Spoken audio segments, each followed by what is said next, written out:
We're just firing up on Facebook.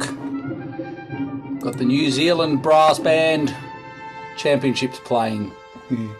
Thanks to a post on the new WindWorks forum. Here we go. Good evening. Or good morning, wherever you are in the world.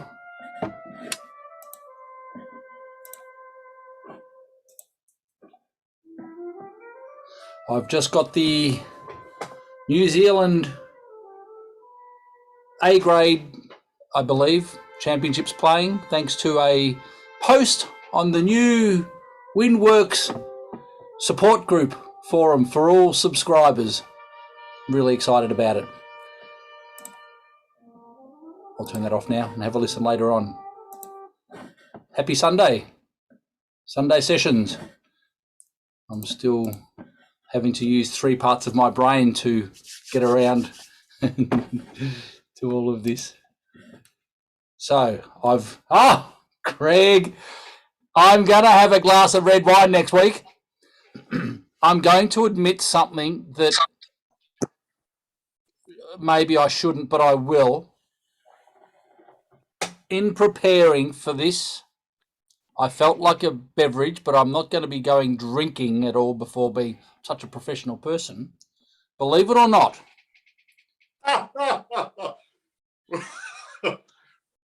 have bagged Heineken my entire life. World's worst beer. And then I went and not had beer for a while and thought, I'm going to try this 0.0. Does the job. Delicious. Welcome. Tonight is very cool. There's some juicy topics on the forum. There's a bit going on, which is really cool. Brad, thank you for your 2 posts. We're going to have a look at those. I'm going to get straight, unless there's any burning questions from anyone that we want to address straight up. Well, before we start, if you're a subscriber, you will have got an email, and I'm going to put a notification on the login. The support group platform is now live. So come along, put a picture if you like, you don't have to. Hi everyone, I'm from here, I do this. Now, why is this here? That used to freak a lot of people out. It was sitting in head office in Melbourne for some time. And a woman was at the counter one day and goes, "You're that guy." It peers at me when I walk through reception all the time. So 11 years ago, they did a profile, artist profile. So we're doing an updated one, and I'm just going, what's happened in the last 11 years, and recording it in here. So I'm not going to take it down. I'll just put that little plug for Yamaha. If there's anything that you'd like to talk about, let's jump into it. Otherwise, I'm going to get straight across to the forum. Thoughts? 5, 4, 3. Do I hear 2? Going once, going twice. Here we go. So let's share the screen. Oh, Brad. Yes, mate. How are you? Good morning. You sent an email early. You're up very. What's the time over there? 5. Ladies and gentlemen, dedication. Well done. Fire away, my friend. You sent an email overnight. The email said that in order to join the new forum, you need to verify your email.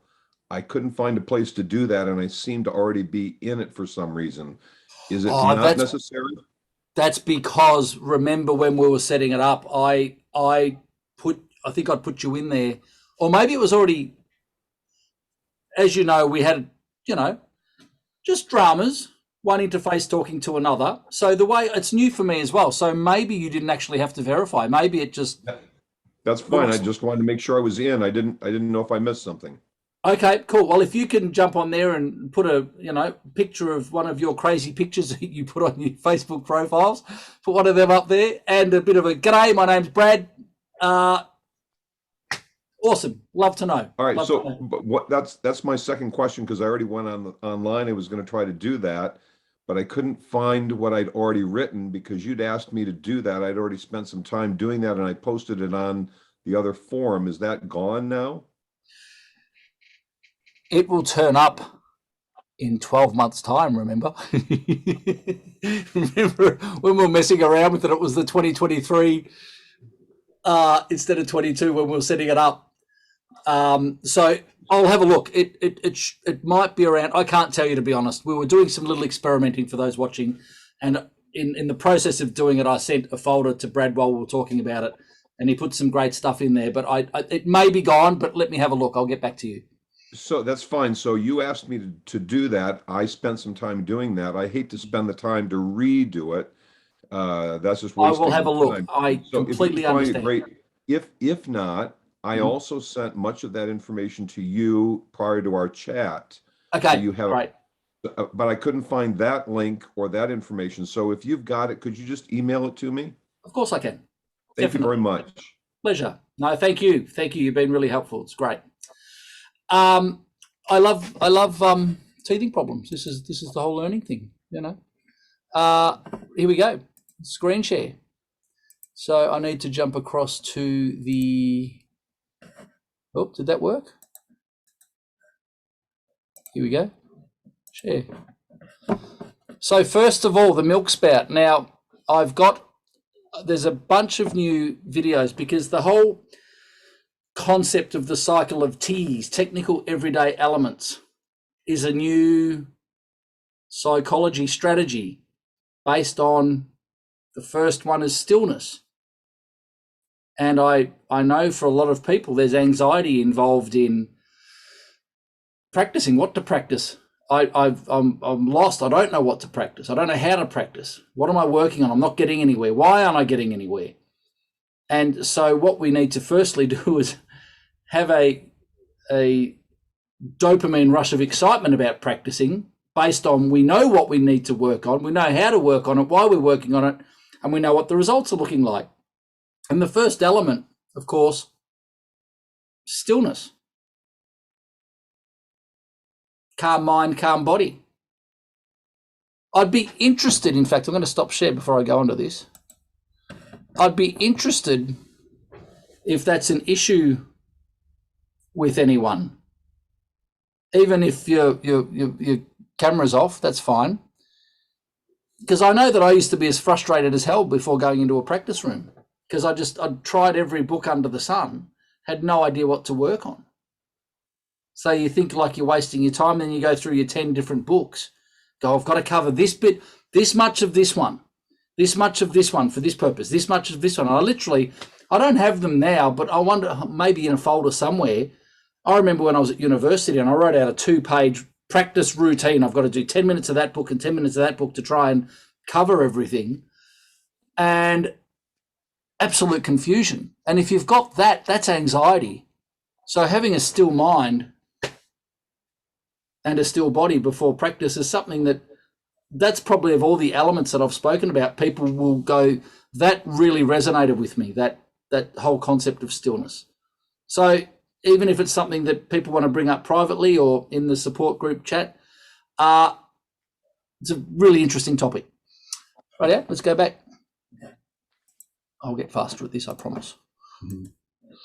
So the Milk Spout is whereabouts on the cycle of T's. We've got stillness, we've got energize the lungs, and this is all coming. It's all being formalized. I've spoken about it all for 18 months, but it's all being drawn and stuff. Energize the lungs through the nose, through the mouth, backswing, body's concert hall breath.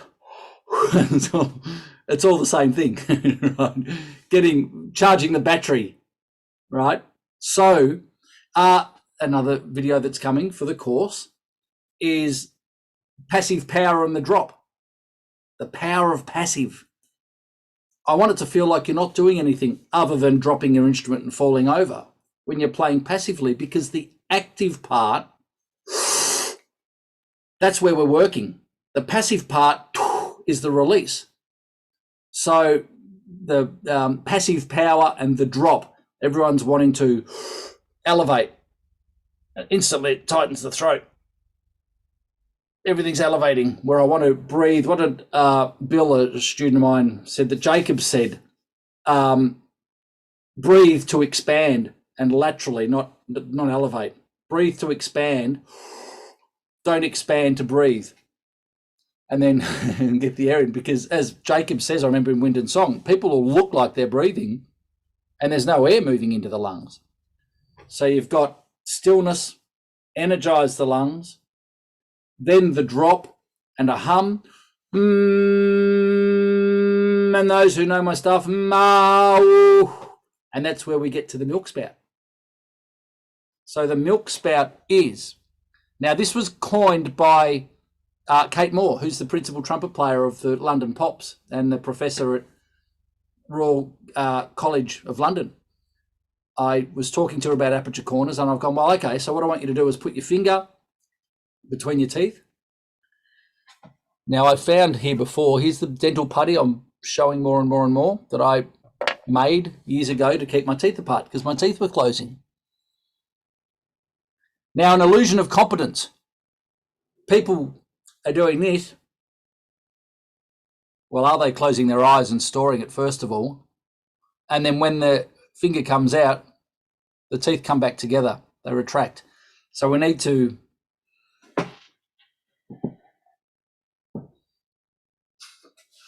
I actually grabbed my before we started to make sure I had it. We're looking inside. Close your eyes. Introverted learning. More RAM to figure out what's going on. Okay, finger between the teeth. Aperture corners in towards the finger. Now you'll see the look of the face going out that way. It's the drawstring effect. But the grip is coming inwards. It's the activation. Now I'm still looking for a name. It's the point where the corners of the aperture meet the rim. Okay, and then in the middle, of course, we want to let go. Bottom lip forward, which is a milk spout we'll get to. Loose top lip. But it's the contact point of the aperture corners on the rim. And so it's that point. I was going to call it criminal behavior, corners and rim, but that's just a bit too out there. But corners and rim, it's that point on the rim. That's the contact point of the instrument, is the lips, obviously. But we don't want to grab the top lip. We don't want to roll the bottom lip. They're the two biggest problems. Pinching the top lip, rolling that bottom lip back over, doing that stuff. Versus. So how do we do that? Well, let's use the finger. Aperture corners in, then slowly the wet bit on the inside of the lip. Forward and out, but don't let the teeth close.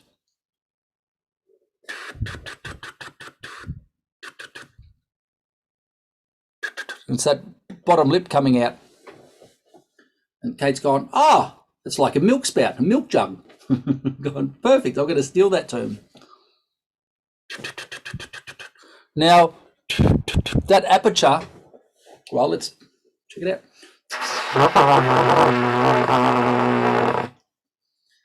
So that's a low note. It's not a very nice one because it's not centering to any harmonic on the pipe, but it's a low pitch. No notes are the new thing. I'm talking about it all the time. It's a new thing. So there's going to be no notes.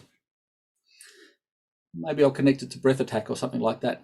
So when someone will go, when I'm moving air through the instrument, there's already air in the instrument. And if we go, it's making a sound, but there's no note. The lip isn't involved in the oscillation, but it's as good as playing a note. So we can tie the milk spout idea in those aperture corners to the no note, because what I'm saying is that the psychology is that if there's no note, that's a long, long way away from playing a note. And the activation that's required between playing a note and not playing a note, a no note, is miles apart. I'm trying to get people to recognize that a no note lives here, and here's a really fence, really thin fence, and here's a low note. It doesn't matter what the pitch is, it's just a low pitch, low note. A no note is no oscillation of the lip. But the workload, I think we did this last week, if I go, I got everyone to do it, in fact. The difference between and where there's an oscillation is tiny. It's a small difference in the feeling, but it's no extra work. And this is the important part. It's no extra work to expand the body and drop, or drop and go. It's no harder work. It's different, but it's no harder work. But there's a dramatic difference in the sound coming out when the vocal cords aren't engaged. Dramatic difference. Oh, so that suggests there that it's a lot more work to make that sound than this sound. It's not a lot more work. It's no more work. Engaging the vocal cords, whilst it's different, isn't harder work. So let's draw a parallel.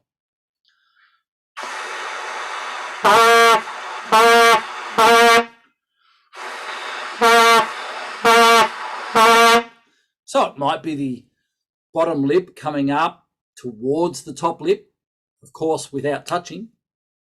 Free oscillation. Remember the seaweed analogy. Piece of seaweed and the wave comes in, wave washes back. Wave comes in, wave washes back. The bottom, well, that's top lip as well. And someone asked last week about which lip vibrates more. I said, I've never been in there. I think right here. Is that right? Right here. Your microphone's off, buddy.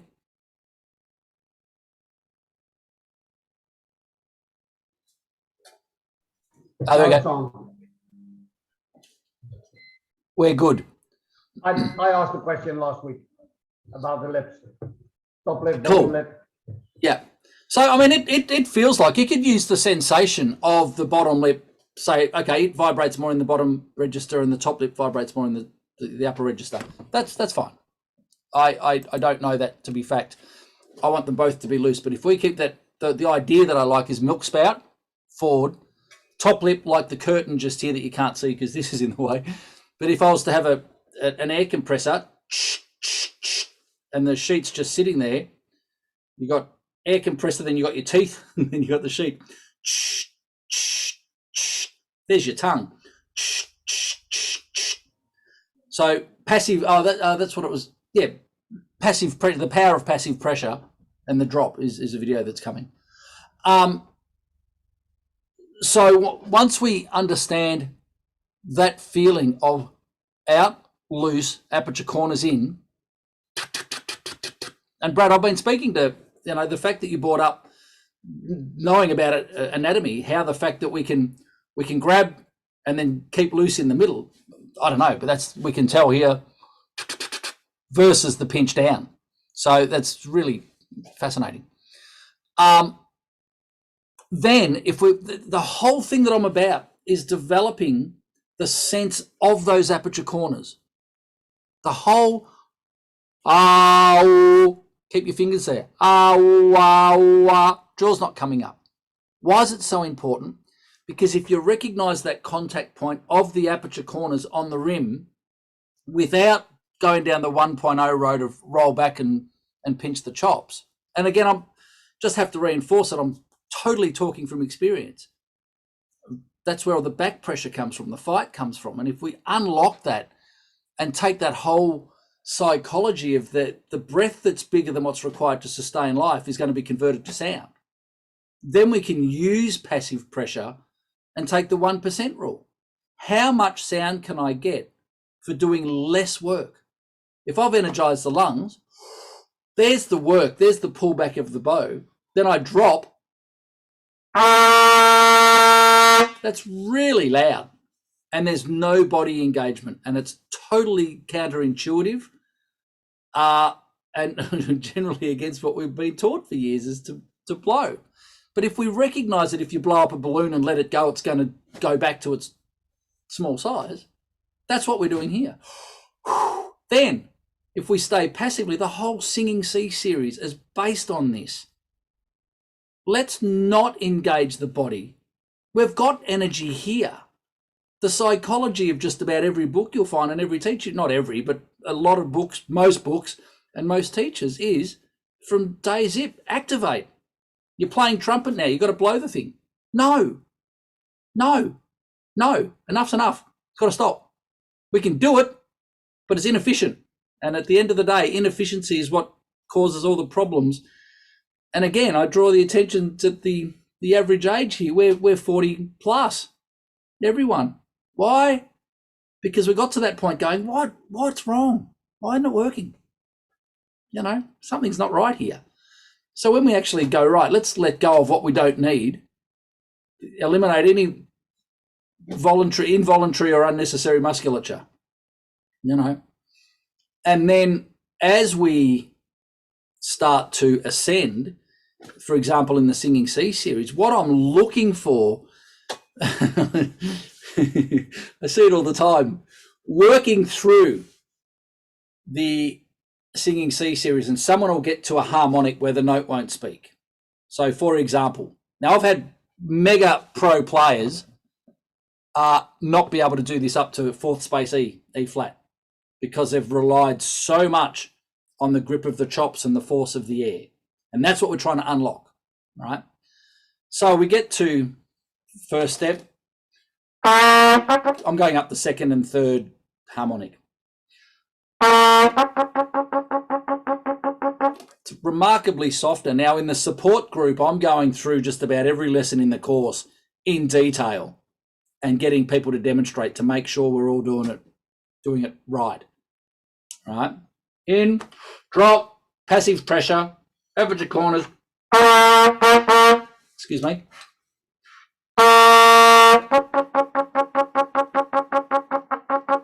We've got to switch our ear off, forget about the sound. It's a psychology exercise to disengage any wiring between pitch change, the idea of pitch change, and the body. All the time. Harmonic exclusion, you'll see an elevation, you'll see an engagement, just because the body's trained that way, or innately. We just think, oh, well, I'm going to get higher.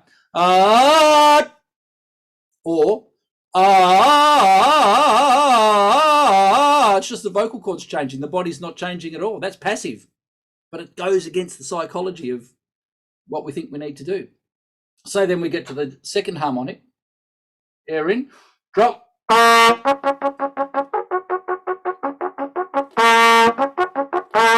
I'm just thinking low C all the way through because my body's disconnected from the change of pitch. I'm tonguing, I'm changing shape, pushing valves down. And I'm also adding to the course, when you're doing the Singing C, do it on a visualizer first. Close your eyes. Copy the feeling. It's wild.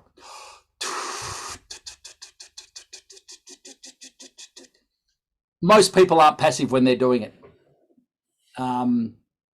Illusion of competence again. You think you're passive because you're not engaging as much as you maybe used to, but that still doesn't mean that it's passive. So you've got to really deeply look, and I still haven't cleaned my magnifying glass that I promised I'd do last week. So since I promised it and didn't do it, and we're all about accountability now, I'm going to put up my 4 charities this week and choose which one I'm going to put $20 into. We're all going to be a bit more accountable now. Can't wait. Right.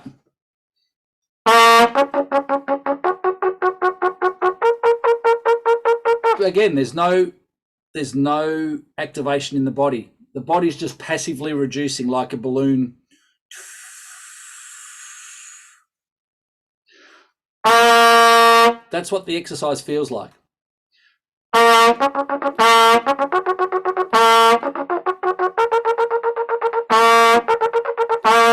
So you can hear that the oscillator's responding to passive pressure. So we've got to look for where it stops responding. So let's go to the next one.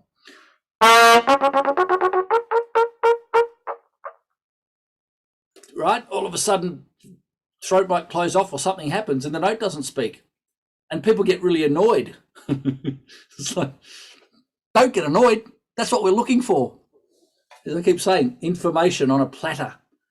Right, so the middle of my chops can't respond to passive pressure at an E flat. That's really good information, right? Air in, drop.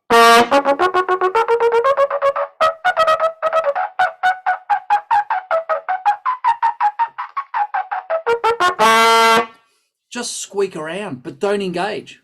We can, step 2 is adding volume.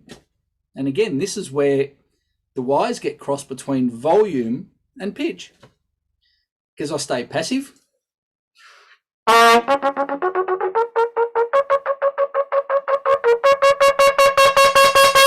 How did I get louder? Made a wider aperture. The corners, still playing an E flat, low C, and whether it's inwards or activation, you choose. I can't say. But it's an activation at the corners without pinching the top lip down and rolling the bottom lip back. And remember, we can squeeze the lips together and blow as hard as we freaking like, and you're not going to blow your lips apart. You cannot blow them open. We've got these huge muscles all through here. You can activate all of them, and that still wins. That's why this is so important. Because without thinking about it, we can pinch those lips down, and that's where all that feeling of fight, overblowing and closing off in the throat, as Wayne said on that first week, Wayne Bergeron jumped in and he was talking about overcompression and how he'd herniated his larynx and stuff. It's too much pressure. So we've got to just, someone literally in a lesson says like popping a boil, letting all the pressure out, right? But that's what we're doing. Aperture corners, milk spout, loose top lip. Then as we're getting higher, notice I went to my little finger, smaller aperture, more activation. So the aperture, I believe, gets smaller because it's changing the velocity. But then so on that E flat, soft E flat, loud E flat, there's more energy flowing through at that velocity of vibration. So it's displacing. If I tap, it's soft. If I tap it harder, more air from outside of the cup. It can't escape in time. So it's louder. That's displacing the air molecules more. So it hits the eardrum at a greater intensity. There's more volume, more movement in the air. So we can then, if we can't get step 1 passive, great. We've gone E flat, green tick, A flat, green tick, C, green tick, E flat, bum, bum. Can't play it passively. Cool. Well, maybe we could decide to go back down to first and third.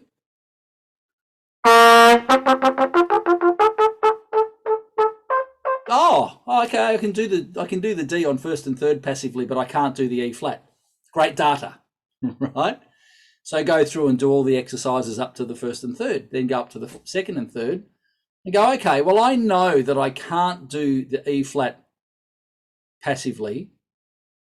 I need to, as I start to go into step 2 and start to get louder and louder and louder, there is going to be a degree of build-up, a degree of excess exertion, because we can't get the note to speak with the passive pressure. So then we just monitor and go, well, where does the note start? It might be here.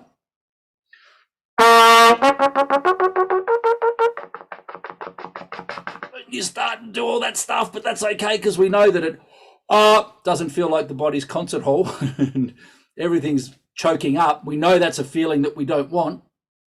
Remember, we go to the extremes. What do we want? All that stuff. That's what we do want. Versus, hey, Greg, do this for me. You know, that's the polar opposite. So there's our kind of litmus test of what we don't want as we start to develop through the exercises. So then all of a sudden,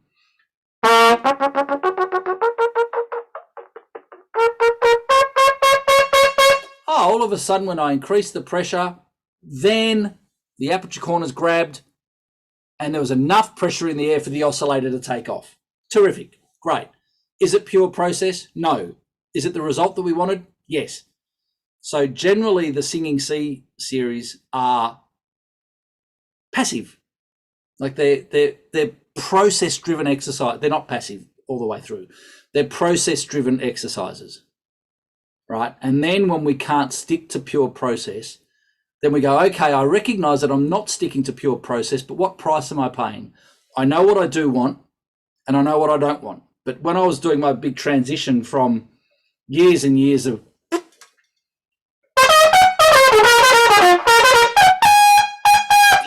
going like that, and you got to get up on gigs and do that, and you're sitting at home practicing with dental putty bullets between your teeth, visualizer, doing that, it feels different. It feels, but you know, the brain says, I want to play like that because I understand that it works. And that sort of ties into the book that's not behind me at the moment, but you understand the way the system works and you go, well, okay, it feels different. It's easier, sounds better, but I can't play like it all over the place. That's okay. We have to deal with that. And eventually it starts to stick. So that's the point here in the Singing C series, is to go, well, what can I do and what can't I do? Well, I can't play step 1 up to an E flat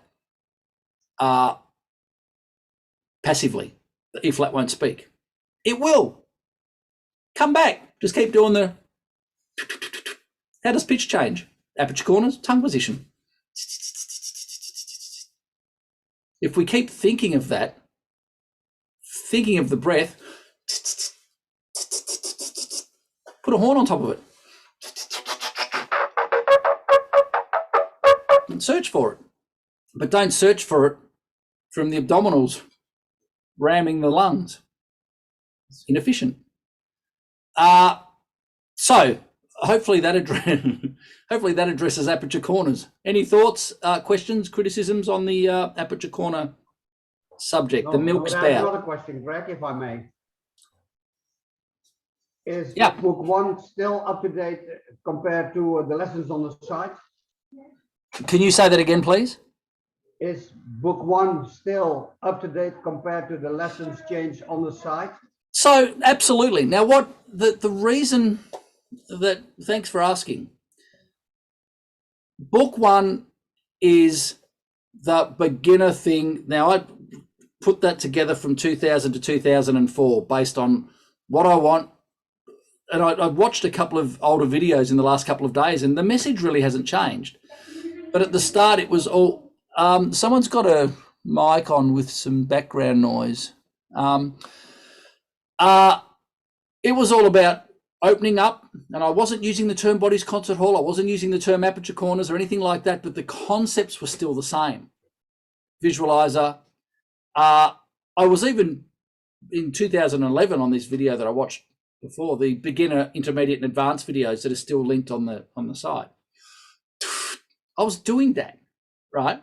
And it's all about just letting the body go and finding the center of the notes. But in book 1, there were no dynamics. I just wanted everyone to get the sound. And once, so this is what I was dealing with back then, right? You know how the process of the book goes, basically.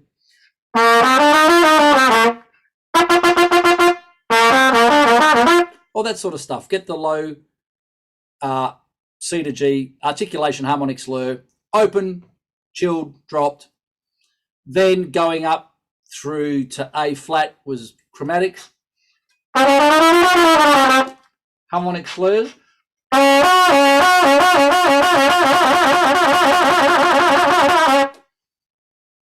Tonguing. Although at that stage in book 1, there wasn't double tonguing, it was slower. It was just quarter notes and eighth notes with focus on openness and purity of sound, right? We get to this exercise here, which was basically the premium, where would that be? In the premium level, right? This exercise.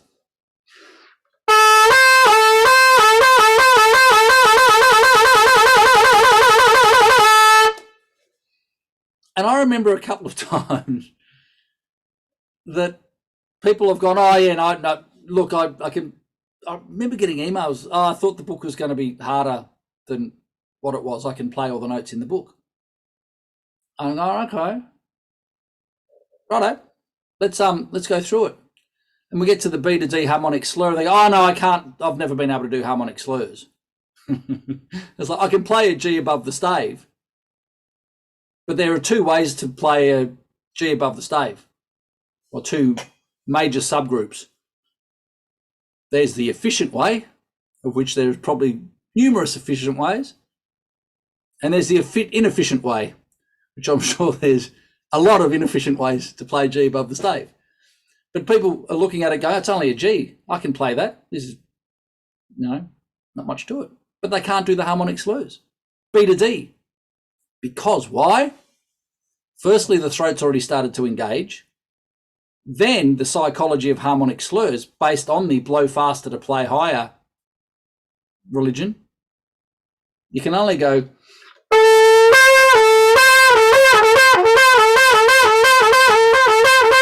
And if you're relying on your abdominals to do that, good luck, you can't do it.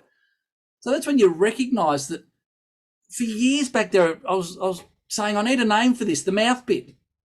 It's the shape of the mouth. And so I call it shape now because I asked a lot of people at masterclasses all over the damn planet, just give me a word, something, pitch change mechanism, something. I've stuck with shape because it's the shape of the mouth, and it is. It's tongue position, jaw position, aperture corners,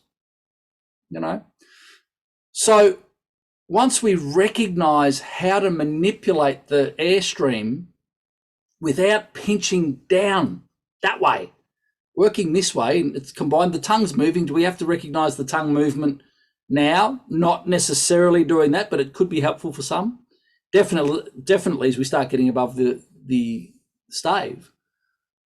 But all of a sudden, if you know that, I was doing a heap of the breathing bag, the rebreathing bags that Jacob's used, go, there's the feeling there. And then don't blow. I cannot express to you the sensation when that note first happened, after months and months and months and months and months of unlocking all this stuff, based on an understanding that this must work, how the system works. That's why the foundations of musical acoustics that Brad talked about on the forum is important, because it just triggered something in my mind going, yeah, righto, we don't need all that pressure for something to happen. It'll happen on its own when there's the resistance of the pipe there. This must work, but it's a very different process than grabbing and pushing. You can do it. People do it all over the world and sound fantastic. It's hard work, right? So if we can recognize it, we can let that go. Milk spout, aperture corners, loose top lip, energy, conversion into sound. We only want to create as much energy that's going to be converted. We don't want excess energy in the body. We don't want any backup, right? So to answer your question, the exercises in book one, that's why they're still, integral part of the course. But I've also added in the Singing C series, which is they are advanced exercises because people don't recognize passive. It's too far beyond the realm of believability, let alone being able to self-diagnose when we're becoming active to passive. That's why there's a video, it's going to be really early on in that first stage, called The Power of Passive. Because it's everything that I'm on about. And it just comes back to the 1% rule. Don't use it unless you have to. It's really simple. Ron, how are you, mate? Yes, I want to share something with all of you, which Please. I shared with Greg last week. I have all degrees what I can have here in the Netherlands, but every time I stuck and when I have a gig, I didn't produce a nice sound. So Greg told me, get a nice picture in your head and let it go. So last week, Sunday, I had a gig. It all 6 comes hours. together. 6 And hours, yeah. It was the first time that I had something. So the sound engineer put the game open, so no pressure, no. It comes together, so it works. But stick to it. It's difficult because when you play 2 or 3 hours, it gets difficult when you have played 1 or 1.5 hour and stick to it. That's right. I was mixing the 6 hours up with Mike, the French horn player who's got this big gig coming up. You sounded fantastic. Thank you for sending the video. Now that the support forum's up, that's the sort of stuff I'd like you to share on there and say exactly that, because the more people sort of hear it and go, okay, well, the question I want everyone to ask is, what can I let go of? As I keep saying, I'm not teaching you what to do. I'm teaching you what not to do. What can we let go of? Based on a real simple understanding. Energize the lungs. It's charging the battery. It's nothing complicated. It's an expansion of the ribs, right? Not what I see everyone not without fail, but when it happens and someone actually does this during a lesson and goes, I go, wow, you got it. Because no one's got it. Everyone's going, not looking at anyone, Paul, not looking at anyone. I do this every time now in a gig. This when I start to play and it works. We just want to expand. There's the energy. Now, what are we going to do with it? Obviously, again, I know, I'm seeing familiar faces, so I'm saying the same thing over and over again. But passive energy, passive pressure can only, like, it's mezzo piano, right? When I'm doing step one of, let's go back to the singing C, step one, I came up with a term recently, which won't surprise any of you. Passivissimo. It's soft, it's passive, it's passivissimo.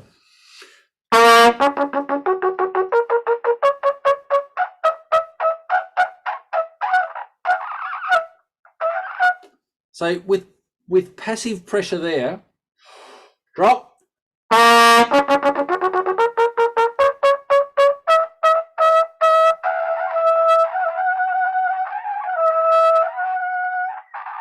To maintain a long note with only passive pressure on that range on this gear is about there. Now, I think when I recorded the course and I was playing 8 days a week back then, I could get up to about a high C on my lead horn.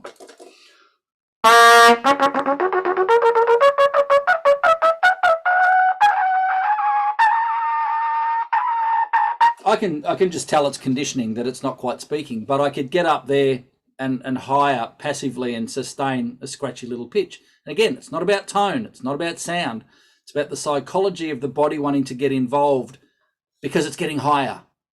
No, just stop, let the note not speak. Then when you get into step two, find out where along the line from passivissimo to fortissimo, where does the note start to speak? That's all the data that we need. And go, righto, well then come back. And that's the whole check-in thing. Bing. Right, close your eyes. This is another part of the singing C that's coming. Body's timpani. Open up. Are we staying loose and free like that when we're playing? Or are we starting to internally elevate, putting pressure on the throat? So the more, I'd be really interested to know how many people literally during the week do this.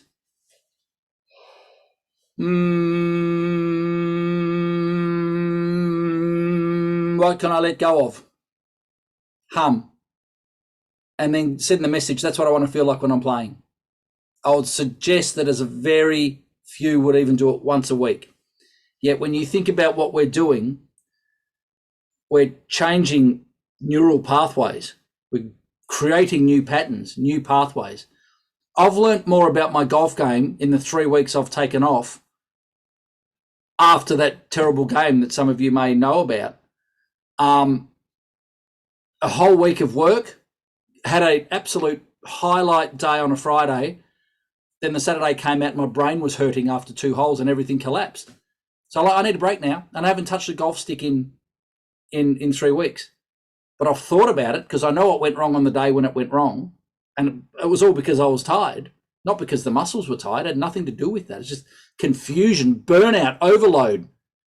So then once you've got to that point, you take some time off and go, right, Great. What do I want? What don't I want? There's the error. It's all about discovering errors. And an error in our case is going, we're getting higher, the note's not speaking, let's kick the air. No. Until obviously if you're going to play a high C, I can't play a high C passively. So then all of a sudden you have to engage. But when we engage, do we burn the pizza? Cook too much combustion in the oven, too much heat? We overdo it. So then what happens? We've got too much pressure. The chops are probably too tight because that's why they're not responding. So it gets caught back in the concert hall. Right? It's a simple system, but so complex. My sister said you can't say simple and complex because they're opposing. You can say easy but complex. And I'm going one's positive and one's negative, but she goes simple is the opposition of complex. Easy is the opposite of hard. And I'm like, I'm dumb. I just put easy and simple in the same sentence. Good, bad. Greg, trumpet, ugh, right? So anyway, it's not difficult to do what I'm getting people to do, but we're changing belief systems. And our instinct says blow. It's like, well, okay, we can do that, but why? Because we overdo it. So let's go to the extreme and not do it at all. Let's just breathe in and let everything drop without falling off the couch, without dropping the instrument. How little can we do? And again, I cannot express this enough.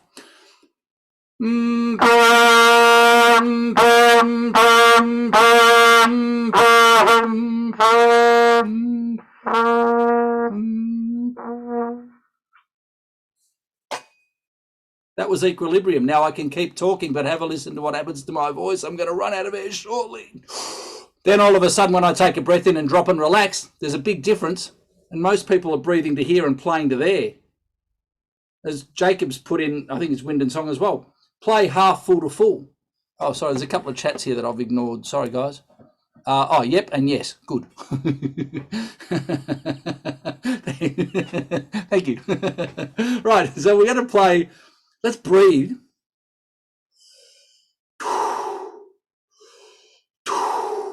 Not.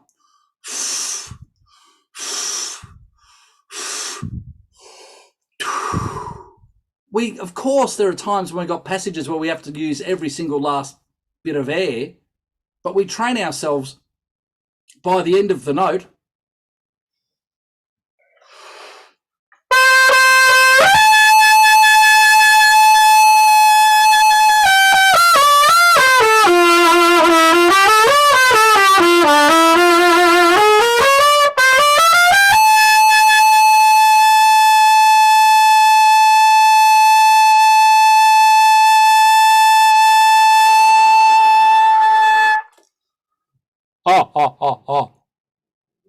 Not,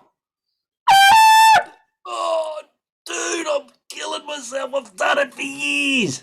I know it, the feeling of it. Doesn't have to be there. Oh, why did this come into my mind? I'm not playing trumpet much these days. I'm talking about it a lot. Oh, $5 to someone who can pick this solo.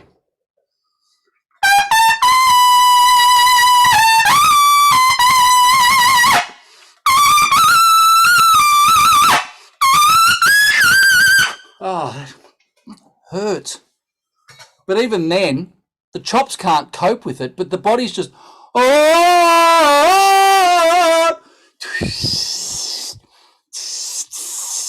tongue position and aperture corners. Aperture corners in, milk spout, arch tongue. Not, I tried it for years. That's a Bill Chase solo from Enya, the album. And if you haven't heard of Bill Chase, dudes, and you're into commercial jazz rock, screaming trumpets, 4 trumpets and stuff, you guys have all heard of Bill Chase. What am I talking about? But unreal. Hajo. Any questions about that? Because I've just about raved. Yeah, I've got 10 minutes to go, and I won't be late to the first free session like I was last week. I should click through. Let's share the screen because there's a couple of things I want to just look at.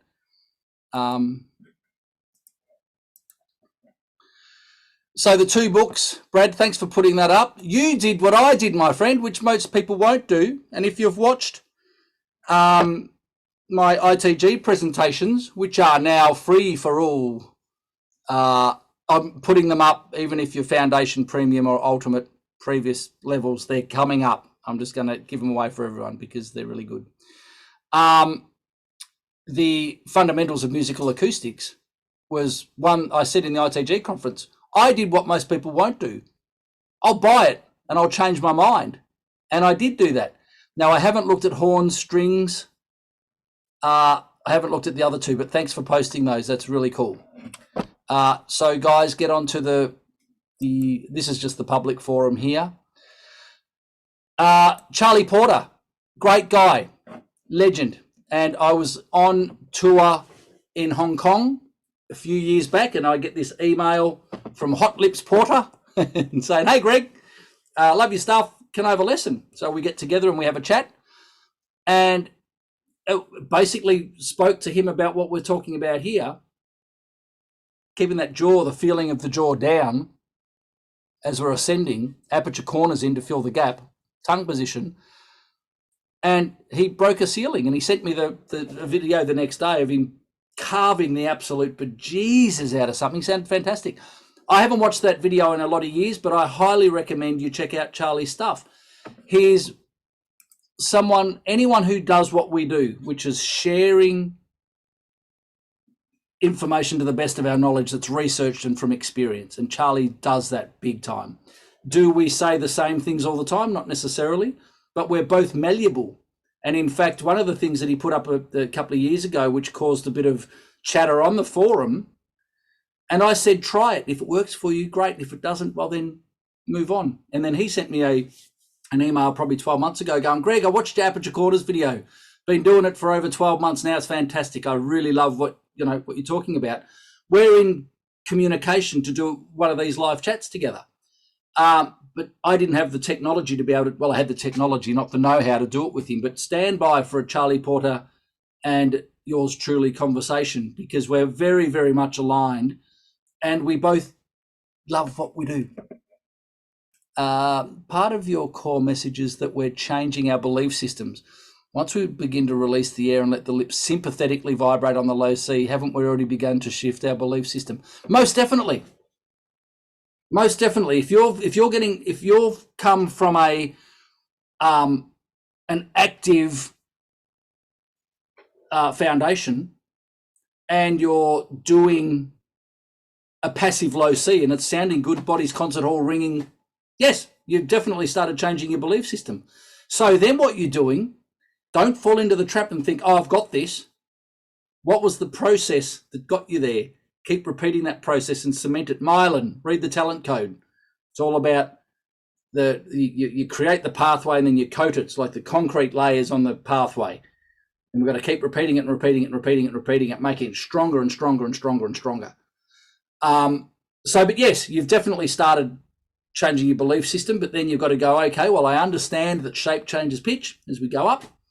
Don't engage the body until we have to. Yeah, absolutely. Let's go. There's got to be an easy way to do this. What a struggle all these years. I think Pia put something about today. I got harmonics, double octave C. Got to harmonics double octave, and I still don't really believe it. From low G to 2 octaves to G without pressure. What a joy. Greg's method is fascinating. I like being fascinating. Of course, there is still a lot of practice to do, and above all, to internalize the exercise. Close your eyes, store it, mind's feature wall. So then you can refer to it when you're on that gig and it's too loud and you've got to play and you feel your body load up because you've been bombarded by the environment. Hang on, don't do that. What did it feel like when I was doing it in the practice room? Just do that. And if you can't hear it on the gig, that means that the sound guy's not doing his job, right? and you can't fight drums and basses and amplifiers. You can't fight it, so don't try. I got to the stage, I remember doing TV shows at Mezzo Piano for the entire show because I'd heard a recording from the previous week, worked my backside off, and all you hear is drums and, you know, the singers and no brass in the mix. It's like, what's the point? I'm not going to beat my chops up after all the work that we put into condition and play at that level to have the sound guy have no idea about how to give me sound. I can't hear myself. And there's a golden rule amongst a lot of the guys in Melbourne. If you can't hear yourself, play softer. Because what's the point? Seriously, what's the point? Because I know the sound that comes out of my horn and the feeling of it. And if I get out in a gig and I'm playing and I know the sound that's coming out and I can't hear it, I'm not going to sacrifice my processes to satisfy either the ego or the ear. No, the sound is there. And if the sound guy's not putting it out the front, well, there's nothing I can do about that. So I think that's just about it from the forum. Struggle all these years, and I put a request. If any, please jump on to have a look at that link there. Review request.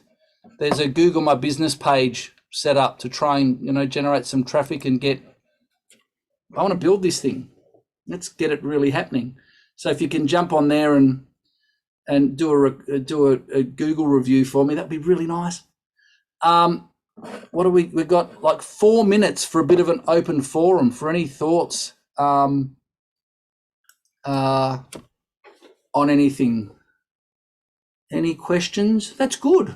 Hello, Phil. Greg, Yes, hello. So you talk a lot about how the corners, the feeling in the corners, or reproducing the feeling. Yep. I don't know if I've got this. I'm just confused with it or not. But I try and actually sense where the corners of my aperture are when it's vibrating. I have no sensation of that really. I can feel when it's right. I can feel when it's wrong. But I don't really. You know, am I trying to find something that's just imperceptible, or, you know, is it just the overall feeling of what it's supposed to be like? It's different for everyone.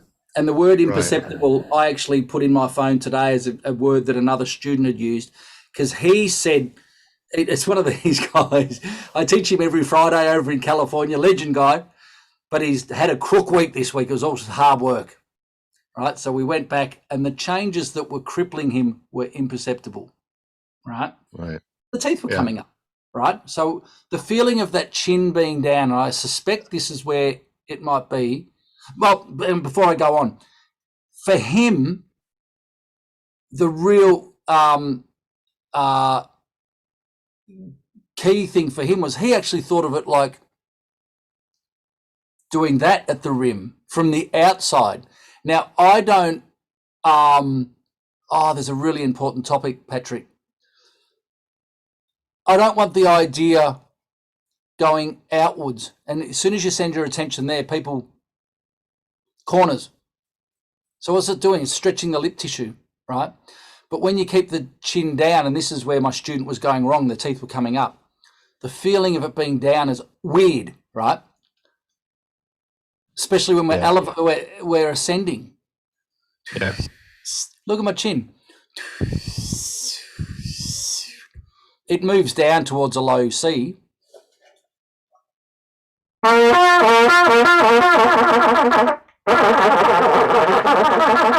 There's a little bit of movement there, but going up, this is passive, by the way.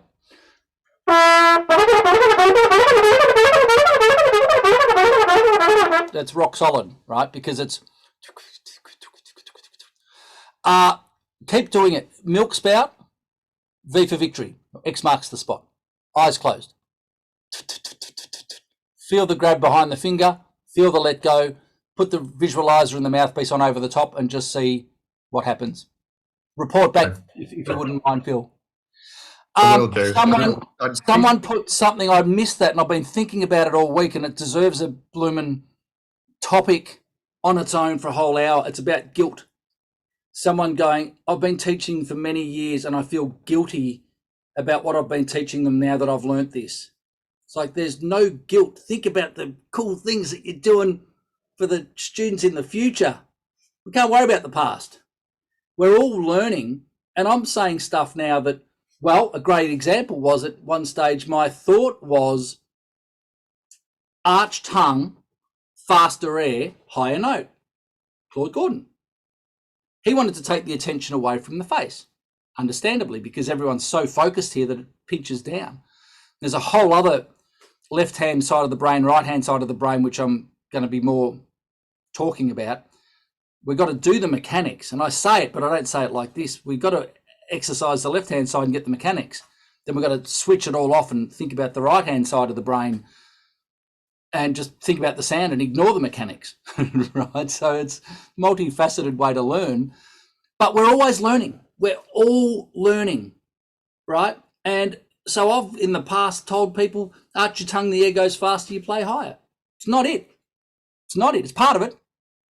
But the Bernoulli principle, what determines the velocity through an aperture is the aperture itself, right? And that's the lips. What happens behind the lips, whilst it plays a part in some stages, a tongue behind the teeth is a different story, because still the velocity through the lip is determined by the lips themselves, but it changes sound.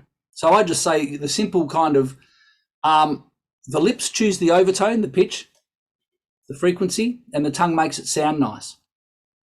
So to answer the 2.0 guilt question, let it go. There's no value putting any emotional energy into that.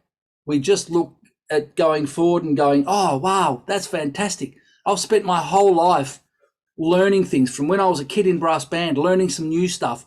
That's what I'm talking about on this new video, the update of where I'm at, is, you know, I've always loved teaching. I've always loved learning and sharing. Remember the mastery of learning, input of information, then reflection, integration and sharing. And that's why I've set up this support group. So we get together and we share, we talk about it, we share experiences, because when my student goes, I found it really useful to think about there, but he's also got the understanding from me of the aperture corners in. When I say me, my lessons, I didn't make it up. And he goes, that reminds me of a lesson of such and such and such and such. And it reminds me of that from that book. All I am is just blooming combination of, you know, books that have worked, books that haven't, a bit of my own stuff. There's no rules. I didn't read a book saying go and make dental putty bullets and put between your teeth because your teeth are closing. Greg's logic brain says my teeth are closing. Let's put something between the teeth, right? I gotta go. I'm running late. Thank you, guys. Great to check in. Now, if you're subscribers, make sure you get onto that, the support group. Jump in there. You don't have to put a picture. You can if you want. Say hello, where you're from, what you're doing. And I've got some cool things coming for that group. So thanks for watching, guys. All the best.